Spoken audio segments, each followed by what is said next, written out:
नमस्कार। आज हम जानेंगे 42वें श्लोक का अर्थ।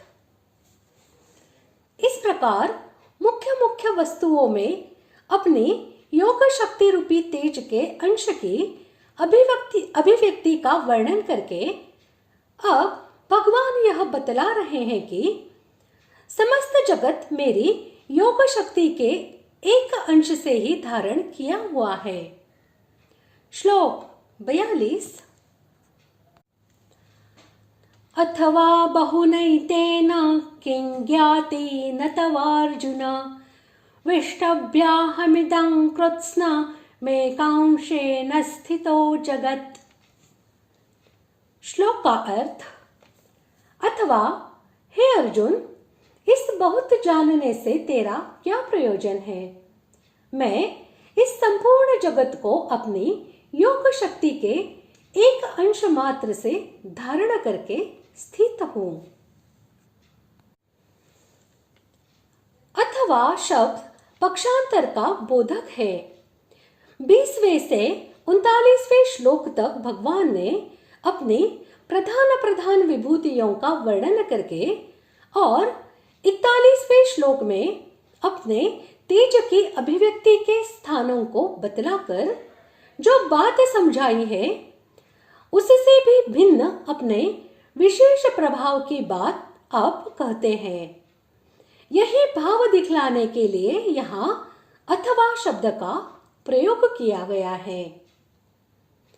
इस बहुत जानने से तेरा क्या प्रयोजन है? इस कथन से भगवान ने यह भाव दिखलाया है कि तुम्हारे पूछने पर मैंने प्रधान विभूतियों का वर्णन तो कर दिया, किंतु इतना ही जानना यथेष्ट नहीं है।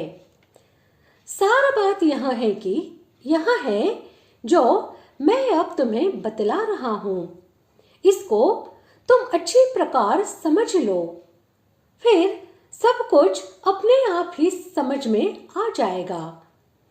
उसके बाद तुम्हारे लिए कुछ भी जानना शेष नहीं रहेगा।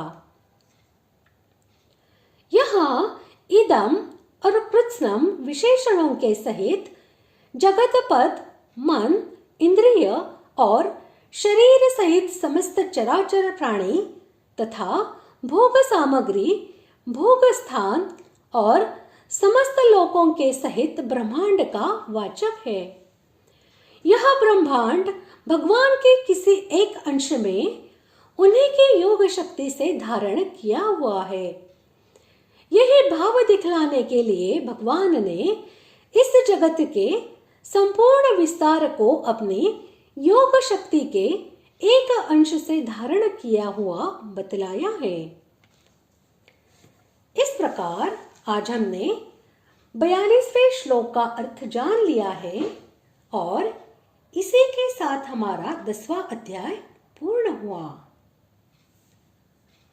ओम तत्सदिति श्रीमद्भगवद्गीतासु उपनिषत्सु ब्रह्म विद्यायां योगशास्त्रे श्रीकृष्णार्जुन संवादे विभूति योगो नाम 10मोऽध्यायः।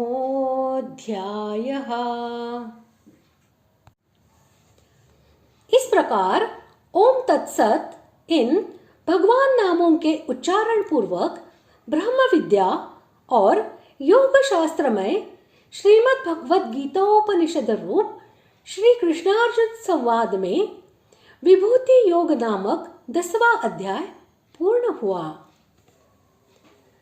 अगले भाग में हम 11वां अध्याय प्रारंभ करेंगे। धन्यवाद।